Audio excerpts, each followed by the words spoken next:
I know that we liberated South Vietnam, but when it's arrived,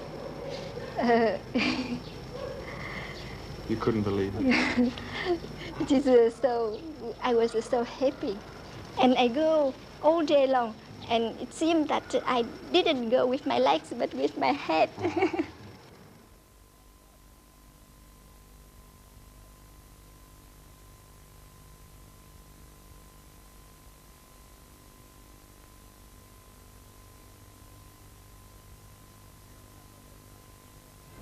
Do you remember Vietnam?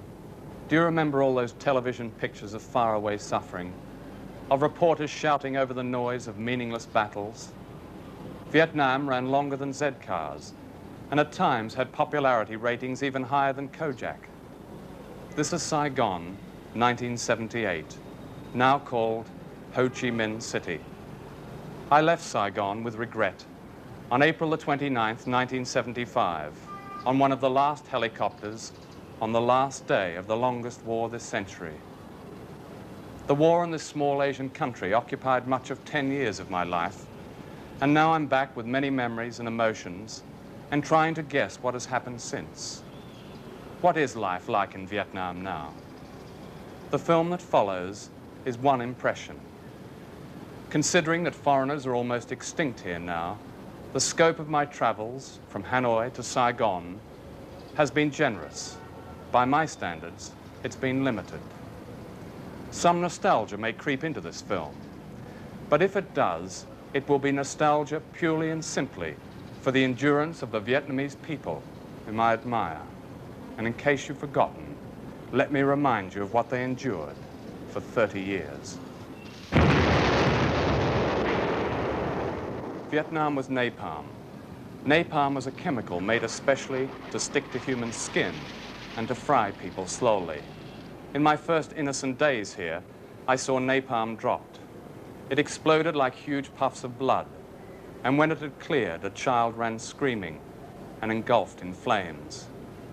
Vietnam was people shot and laid out like rabbits so that the photographers and TV teams could get the best angles.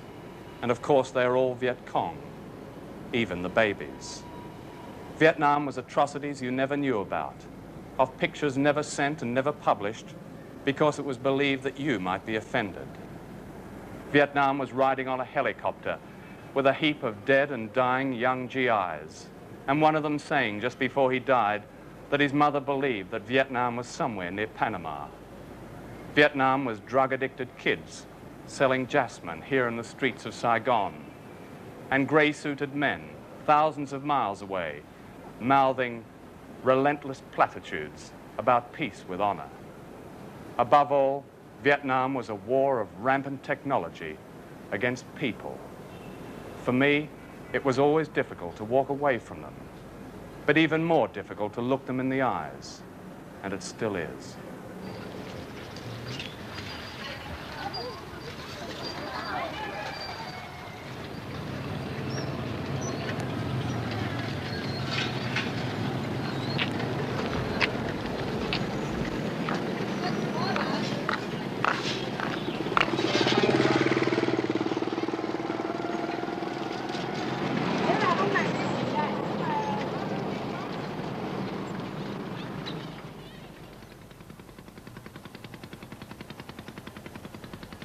Peace on the Perfume River in the city of Hue, the old imperial capital for which the North Vietnamese and American Marines mauled each other and the civilian population in 1968. Like many outsiders, I used to see Vietnam as a war, seldom as a country. Even the sight of people trying to live normally always seemed an aberration. But try they did, while communities of them were denuded by collateral damage, the homogenized military jargon for civilian deaths.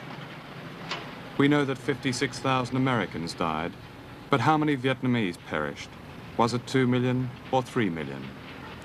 To understand what their peace means now, try to imagine when their war began. Harry Truman was president, Attlee was prime minister, Coventry was still in ruins. More than half the present population of Britain had yet to be born.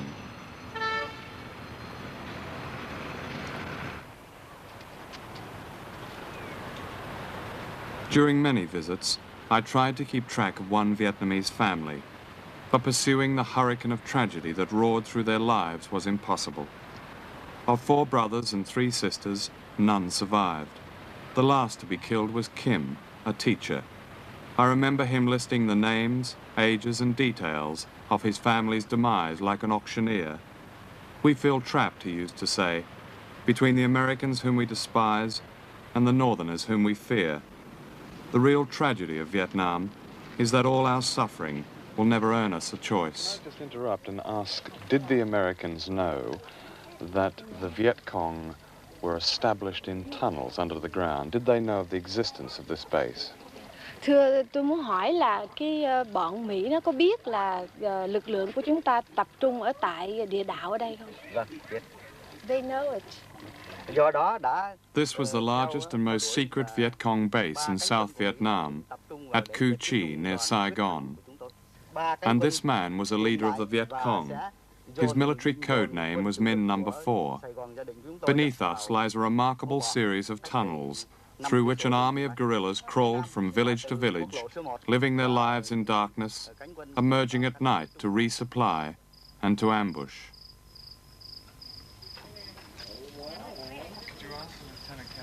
The Americans never found or destroyed the main tunnels, even though their own military command headquarters, with its air-conditioned generals, computers, and Muzak, was barely 50 miles away. They scorched the earth with bombs and defoliant poisons, and Min No. 4 lived through it all, a subterranean creature for most of his adult life.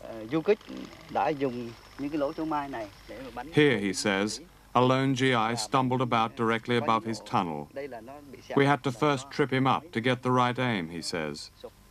We tripped him with a rifle butt. Then we shot him. We killed them one by one. So if the Americans came in their helicopters, what would they do? They would simply disappear down there.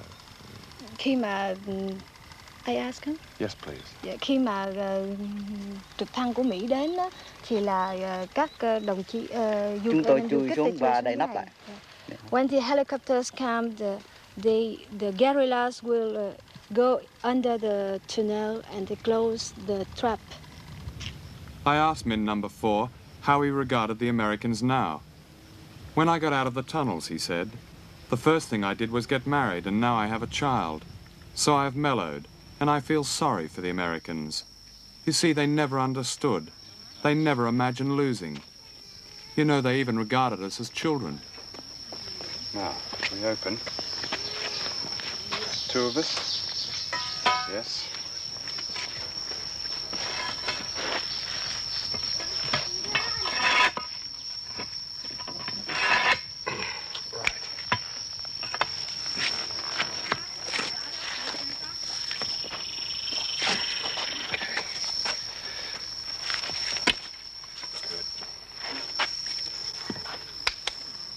Okay.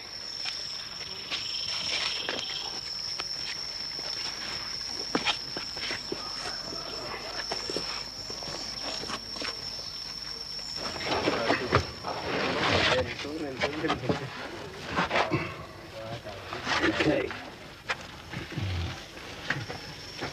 Well, this was a Viet Cong base for 15 years, and the Americans, all those years, fought some of their fiercest battles about here and had no idea it was here. A whole regiment of men used to move underground, and this man was here through all that time, underground. 20 years, fighting in conditions like this.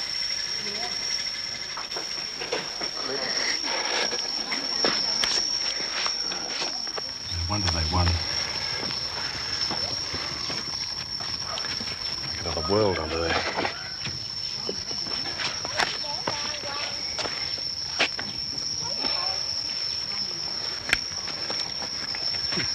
This man moved through the tunnel like a snake. I've never seen anything like it. This is how the Viet Cong lived and fought for almost a generation. The network of tunnels ran for 200 miles.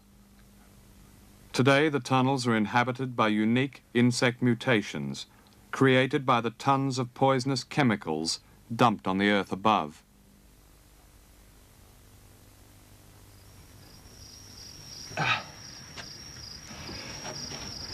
This dirt chamber, now exposed, was a central operations room. From here was planned, by candle and torchlight, the beginning of the defeat of the greatest military power in history. Today, as Vietnam prepares to open up to the West, the survivors of the Viet Cong, like Min No. 4, are in training once again as tourist guides.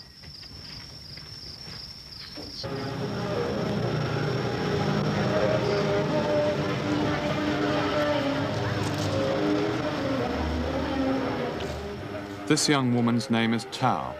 She is a tourist guide in a war crimes museum, a kind of Disneyland of carnage, which now displays examples of every devilish device that was used against them.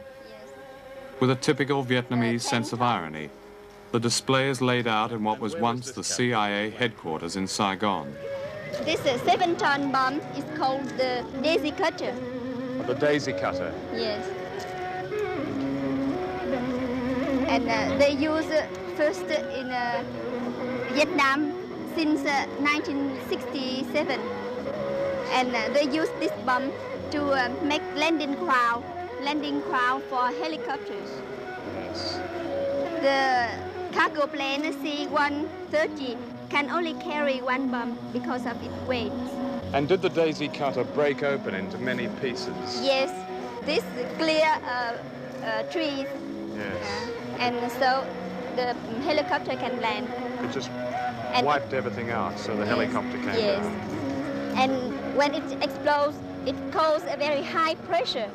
So the pressure can kill both animal and people in a zone of 3 kilometers and 200 meters of diameter.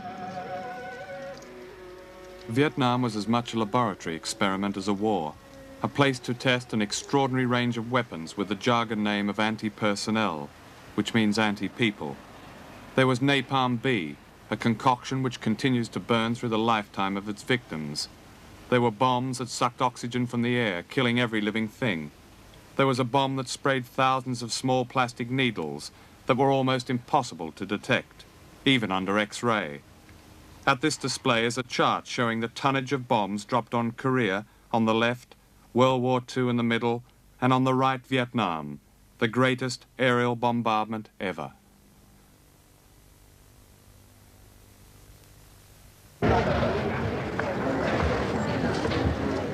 At Christmas 1972, American B-52 bombers carried out the largest single aerial bombardment in history here in the streets of Hanoi. Few outsiders witnessed it, and you never saw it on television. At 10 o'clock on that Boxing night, a B-52 flying at 30,000 feet laid a carpet of incendiary bombs down this street. The bomb aiming was brilliant. The bombs hit every third house, every third block of flats, and a kindergarten.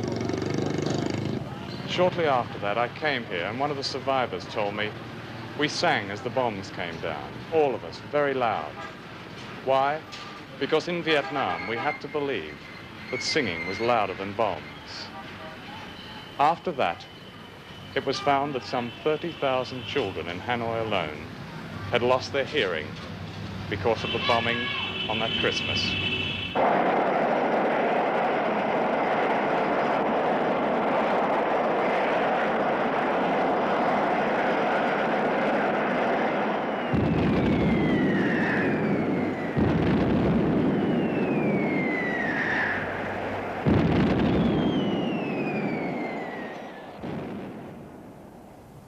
Arriving in North Vietnam is like stumbling on the aftermath of some great and unrecorded disaster.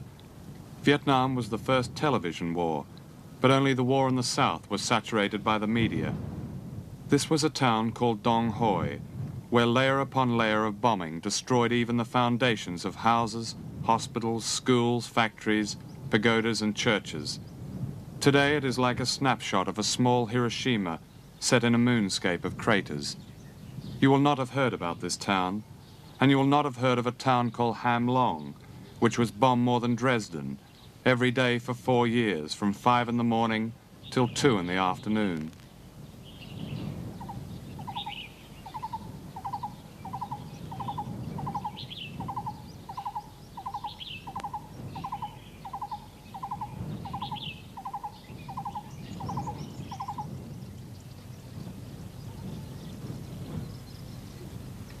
Those who survived did so by developing their ingenuity and patience to the extreme human limits.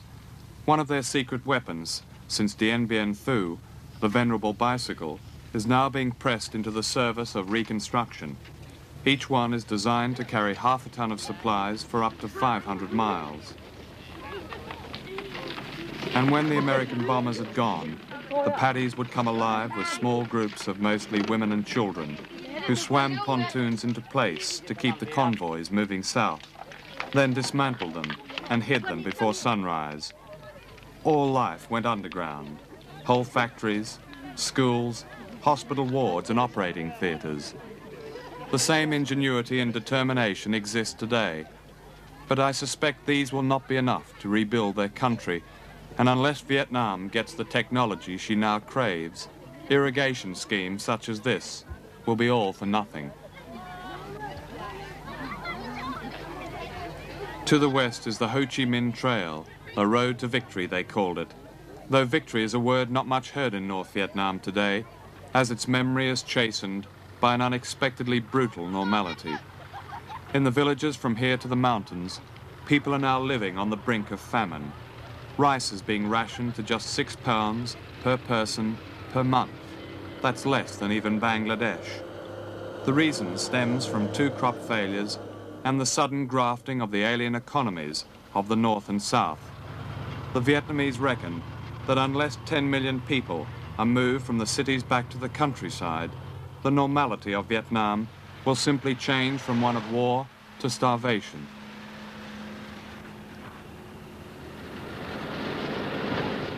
This is Route 1, running south from Hanoi to Saigon. That was known in wartime as the Street of No Joy. It was a nickname shared with equal good reason by the guerrillas who depended on its convoys and by the American pilots who blitzed it. And this river marks the 17th parallel, which divided North and South Vietnam.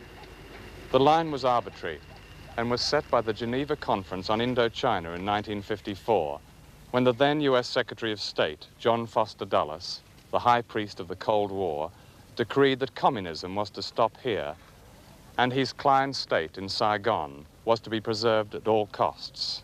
For a decade, thousands of U.S. Marines dug in the demilitarized zone just south of here, with orders not to go an inch forward. In 1967, I flew here and spent some time with them, and the helicopter that brought me was blown up in the mud as it tried to take off again. Such were the appalling conditions of war. 6 months of mud, 6 months of dust. They're an extraordinary group, mostly volunteers, blacks escaping the ghetto, and poor whites weaned on John Wayne. Day and night, they were pounded with artillery, mortar, and rockets. They lay in their trenches, in their own blood and dirt, and with their frustrations. I should say that few soldiers have endured such conditions and have resisted so bravely for so long in the cause of nothing. A soldier came down from Dien Bien Phu with silence in his eye. He told of many a night when fire was the sky. Told of many a morning when the bravest of men would cry, knowing that through Satan's earthbound magic, many more would have to die. Many more would have to die, yeah. Many more would have to die. Many more would have to die, yeah. Many more would have to die. Many more would have to die.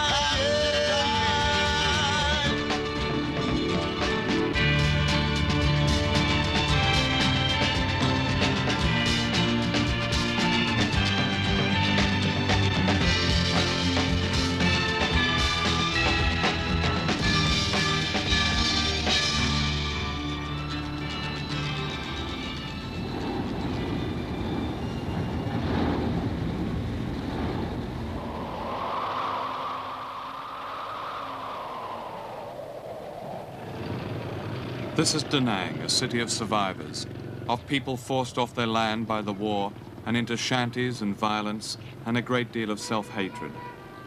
Da Nang was the biggest American base and the biggest whorehouse in all Vietnam. The American world and the world of the Vietnamese, the Gooks, only touched at points of war and rape. The base was like a giant bubble in which martinis were served at happy hour and prime-cut steaks were devoured beneath plastic chandeliers. Da Nang's economy was based on a network of pimps and prostitutes and beggars, all of them to satisfy the needs of the foreign soldiers. And when the foreign soldiers were tired from battle, they were given a game to play called Wham, which was short for winning hearts and minds. Just grab them by the balls, they'd say, and their hearts and minds will follow. I flew out from Da Nang with Sergeant Melvin Morrell and his Wham unit. And when we arrived at the village of Toulon, just near here, Sergeant Morrell opened up his Wham handbook at page 86, which read, "Give them the important little things of life, and you'll give them the basic liberties." So Morrell and his men handed out packets of Uncle Ben's processed miracle rice, chocolate bars, Superman comics, and 7,000 toothbrushes. That evening, there were several shots outside our camp, and Morrell and his men opened up with everything, destroying most of the village and killing 10 people. And the next morning, through the smoking ruins, came his commanding officer, Colonel Richard E. Trueball. "Well, Morrell," said the colonel, "how's the pacification program going?" "Well, sir," said Morrell, "toothbrushes went down a dandy, but these gooks sure have strange ways of going to the bathroom." "Never say die, Morrell," said the colonel. "Tomorrow I'll send you in some electric flush lavatories." And he did, in green, pink, and yellow. I think it's important to recall stories like that when trying to understand what Vietnam's like now. The people here live under a strict post-war regime. Some of them oppose it and even yearn for the old days. But no longer are they gooks, fit only to be house-trained, the objects of absurd lethal games like Wham. The violence and tension I once knew in the streets here are all but gone, and the little subtle ways of Vietnamese civilization are slowly coming back. Courtesies and spontaneous sensuality with people touching each other once again, and families going on outings, and the parks and museums full, and footballers training, and children playing. Important, normal, peaceful little things. None of them mentioned in the Wham handbook. Today, Vietnamese schoolchildren sing a melancholy song about fires still to be put out. The fires being Vietnam's post-war problems, which are almost too numerous to comprehend. For example, South Vietnam is a live minefield and will remain one for generations. This beach at Da Nang is one of the few places where people can walk in safety. Here in 1965, the first US Marines stormed ashore Hollywood style, to be garlanded by schoolgirls in flowing white tunics who stood at the water's edge and sang "The Stars and Stripes Forever."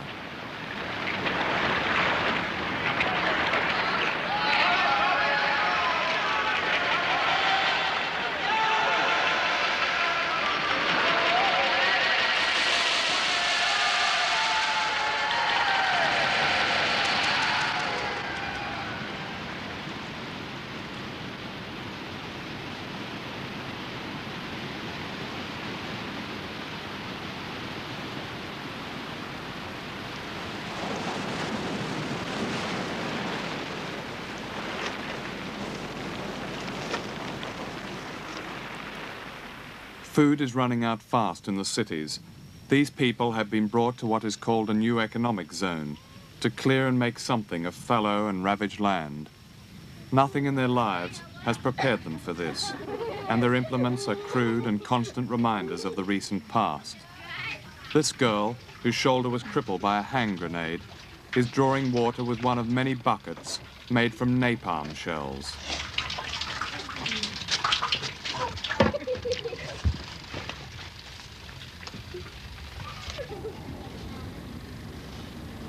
The land itself is a legacy of the war. All this used to be thick jungle. It was laid completely to waste by defoliants and poisons dropped from the air, year after year, in what the Americans called Operation Hades. 44% of Vietnam's forests were destroyed in this way. The chemicals used were banned in the United States long ago because it was found that they not only poisoned the earth for up to 50 years, but also caused deformed babies.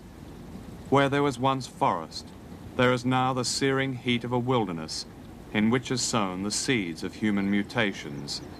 Even when, in 1969, it was found that Vietnamese mothers were producing deformed babies after drinking and eating here, the poisoning did not stop. Operation Hades was merely changed to the more friendly and more politically acceptable Operation Ranch Hand.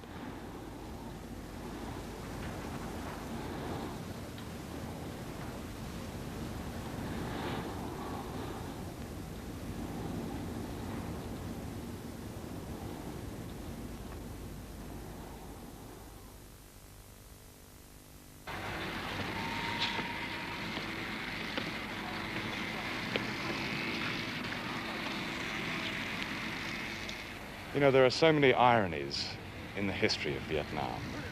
On September the 2nd, 1945, right where this mausoleum was, they ran up the flag of the Republic when the Viet Minh, led by Ho, had taken power in Hanoi. And who helped them take power? The Americans. Standing in the square was an American serving officer called Major Archimedes Patty, saluting the flag of the new Vietnamese Republic. And on that day in September in 1945, Ho said, "We're going to have a declaration of independence like that country that has helped us so much, the United States." And do you know, their Declaration of Independence in Vietnam says, all men are created equal. They are given certain unalienable rights, among them the pursuit of life, liberty, and happiness. And the words are culled straight from the U.S. Declaration of Independence.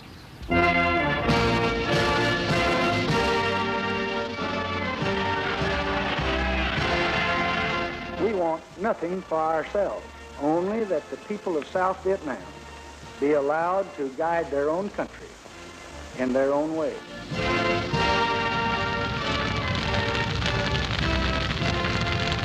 I wish it were possible to convince others with words of what we now find it necessary to say with guns and planes.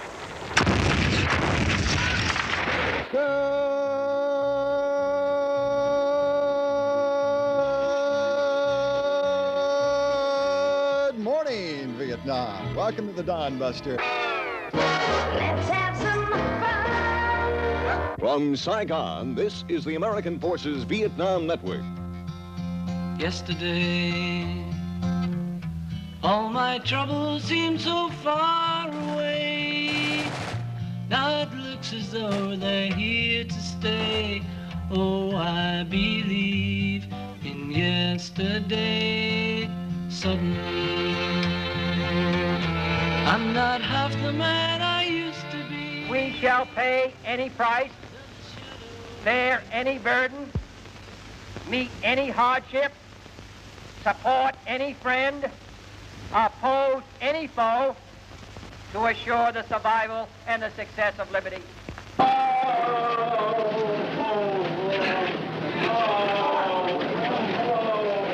We believe that peace is at hand. It is inevitable that in a war of such complexity, that there should be occasional difficulties in reaching a final solution. I said something wrong, now I long for yesterday. That we today have concluded an agreement to end the war and bring peace with honor in Vietnam. Let us be proud of the 2.5 million young Americans who served in Vietnam, who served with honor and distinction. And finally, to all of you who are listening, the American people, your steadfastness in supporting our insistence on peace with honor has made peace with honor possible. I know that you would not have wanted that peace jeopardized. Oh, I believe in yesterday.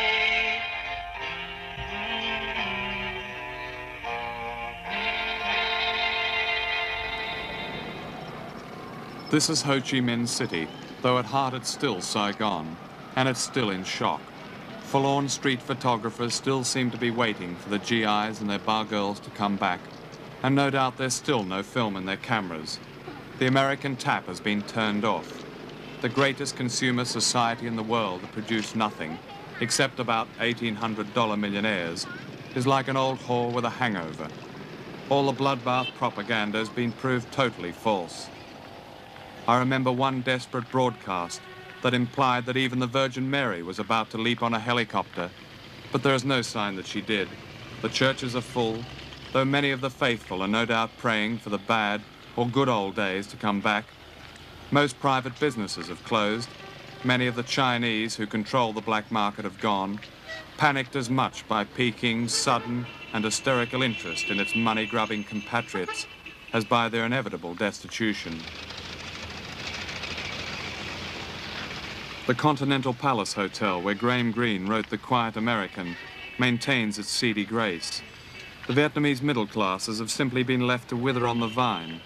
They are sad people, for when their last possession is finally sold, and they go to the authorities to plead poverty, they are directed to the trucks that leave every morning for the countryside and a harsh new life.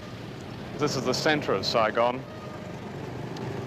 Here there used to be probably the most horrible statue in the world. It was an old Saigon regime soldier, two of them, one pushing the other, and the American joke was that it was the American pushing the Vietnamese into war. It said a lot about the war, and said a lot about the regime, I suppose. It was made of quickset cement, which was sprayed onto a swaying frame, and had the effect of papier-mâché. It was hollow. And now they've put this up. In fact, on the first day of the liberation, they blew it up. Quite right, too. It's horrible.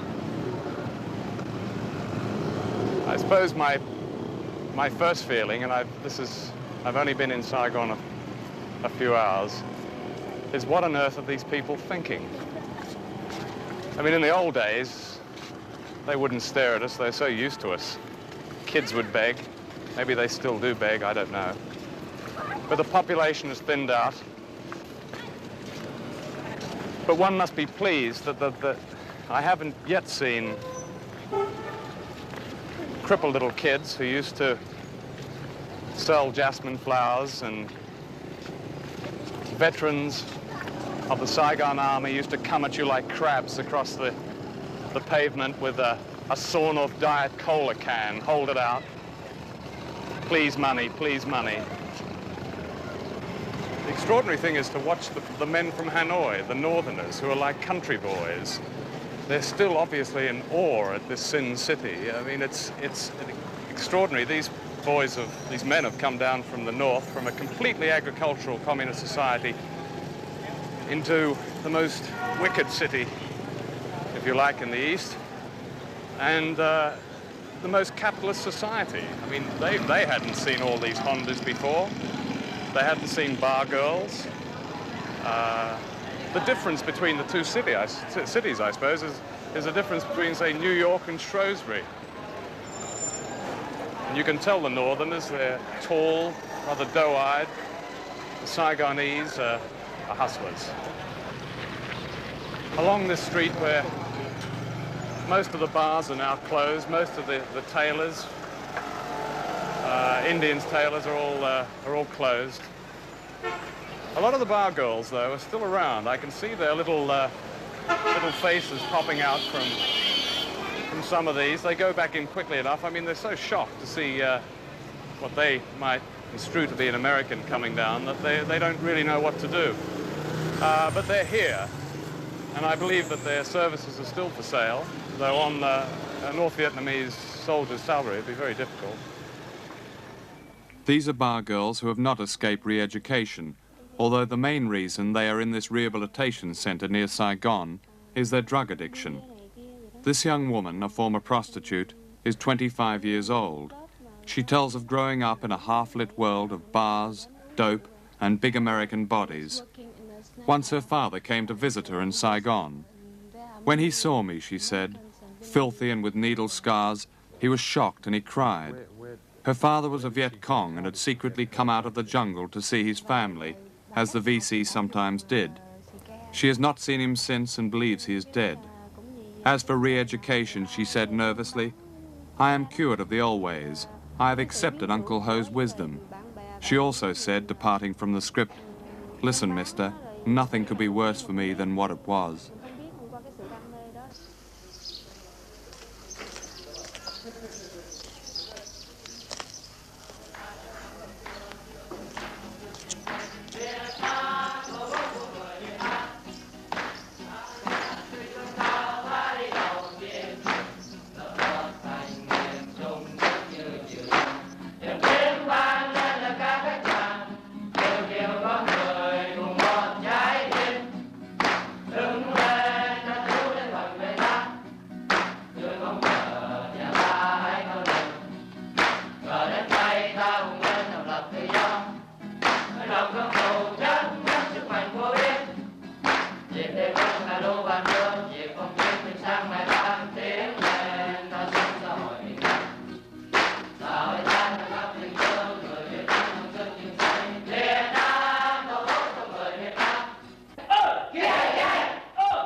Most of these young men were heroin addicts.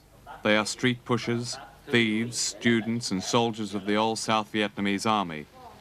They are withdrawn from their habit by constant exercising, yoga and acupuncture. For some, it can be a brutal method of cure because they are given no drugs to ease their pain and to wean away their addiction.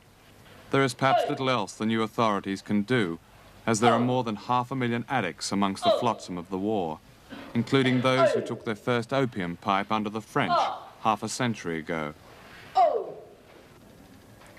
These are the true faces of suffering, of a society colonized, vandalized and bombed. Resilience was always the basic strength of Vietnamese society, whatever its politics. This man, a former soldier, is typical of many who represent the total collapse of this resilience. He told me, sure, I'm cured, but he is not cured at all. He is also terrified that he will say anything out of step with his re-education. He must surely wonder about his life. His last masters gave him drugs and ignominious defeat. His present masters give him press-ups and words that are meant to vacuum clean his mind.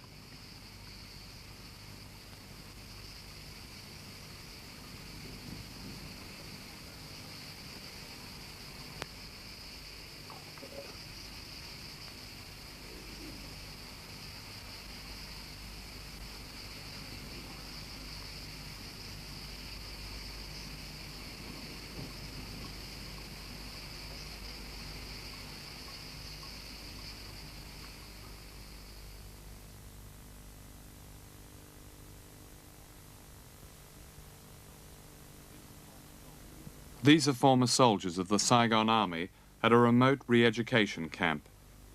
And these were their generals.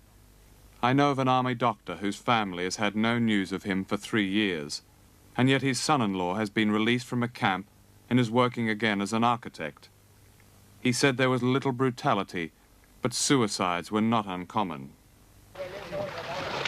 Here at another re-education camp, defeated soldiers heave a plough through the mud of a paddy. Most are the generation of war, streetwise, battle-wise, helicopter-wise, but few are peasants. Once they were members of the 4th largest army on earth. When our camera turned away, one young soldier glanced quickly at his guard, looked straight at me, and mouthed that universal 4-letter word and rammed 2 fingers to the sky. Just how do you re-educate such bitterness? How do you explain to these former conscripted men who fought in the cause of America, whatever that was, that Americans are now being welcomed and courted in Hanoi? How do you explain that his new communist masters have offered unconditional diplomatic ties with America? How do you explain that the former hawkish American Defense Secretary, Robert McNamara, wants the World Bank, of which he is now head, to lend money to communist Vietnam because he is impressed with the movement of people to the new economic zones? People like these soldiers.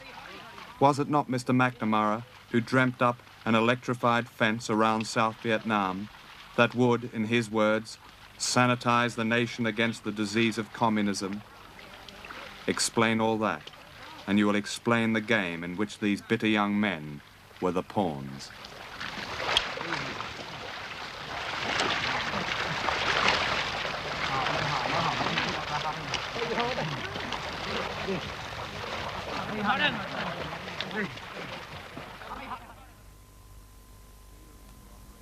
Do you remember Operation Baby Lift, that squalid episode when hundreds of waifs, many of them not orphans, were bundled out of Saigon?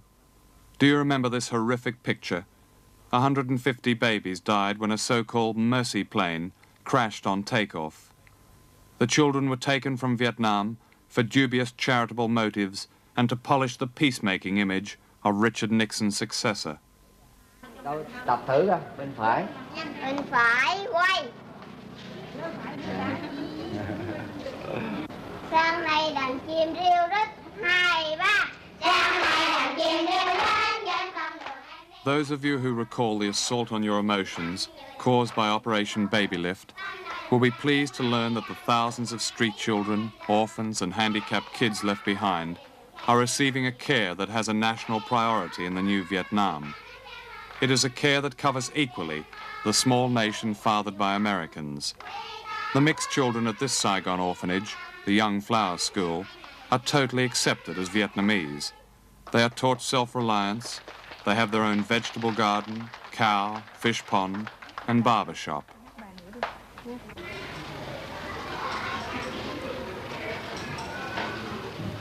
These children are given a sensitive, unembellished story of their origins. They are told simply that their fathers were foreign soldiers who had to go home. There is no mention of war crimes or imperialist aggressors, and if their mother can be found, and she has an address in America, as sometimes happens, they are encouraged to write to their fathers.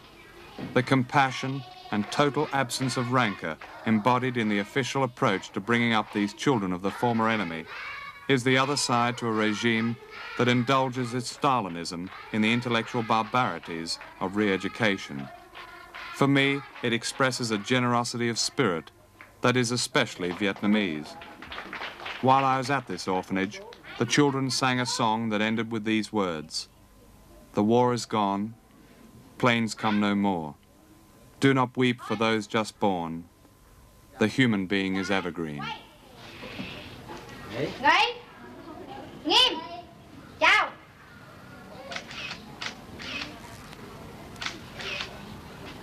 Thôi.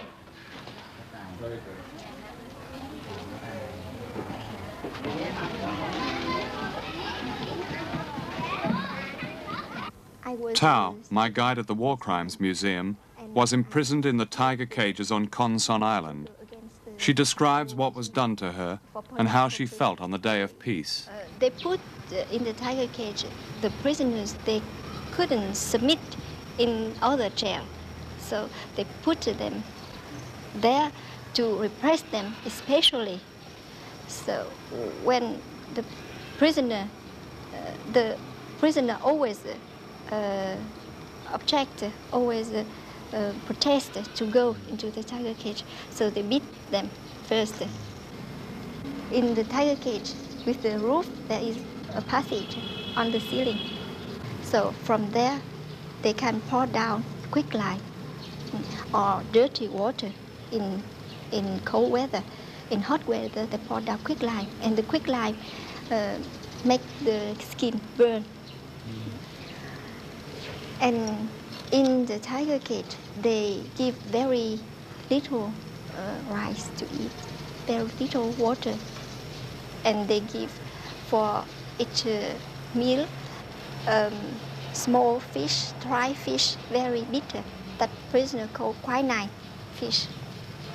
So, because of the lack of very high lack of vitamin, the prisoner vomit constantly. So we take the grass to eat when we can go outside to empty the box, the excrement box.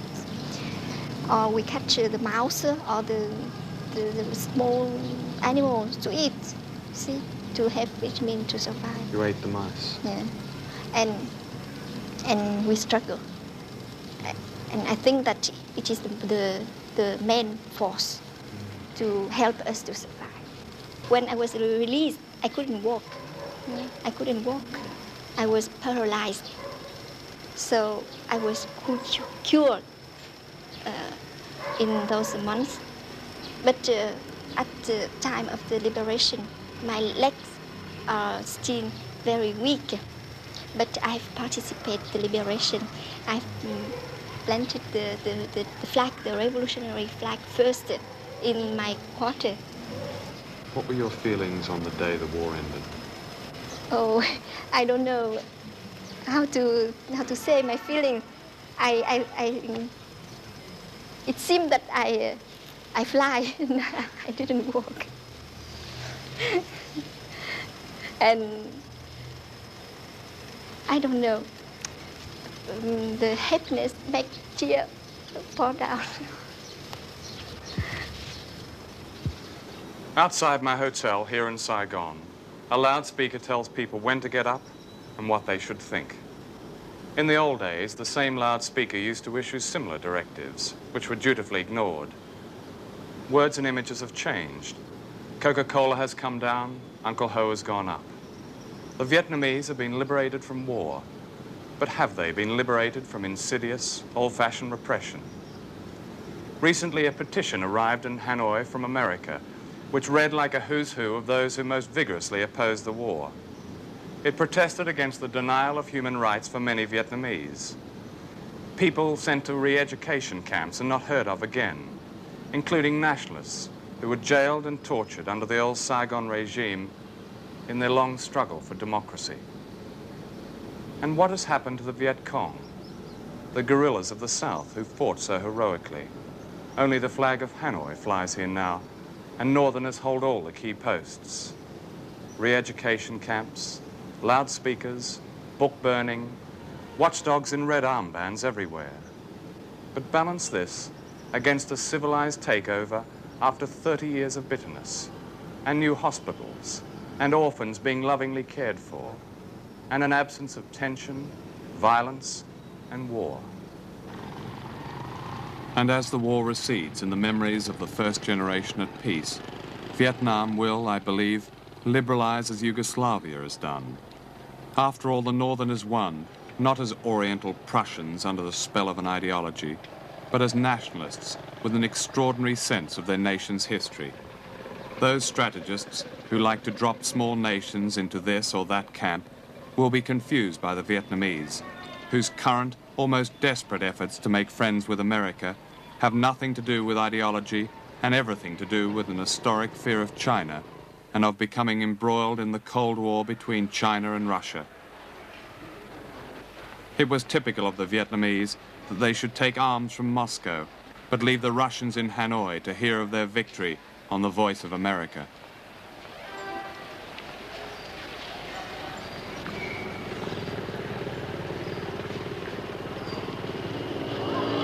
You might like to consider the terrible irony in all of this. Why did the Americans sabotage the establishment of a united Vietnam under Ho Chi Minh 30 wasted years ago? To contain the spread of Chinese communism, of course. What all this surely means is that if America had left this country alone, Vietnam would have evolved quickly into what it is now attempting to become, an Asian Yugoslavia.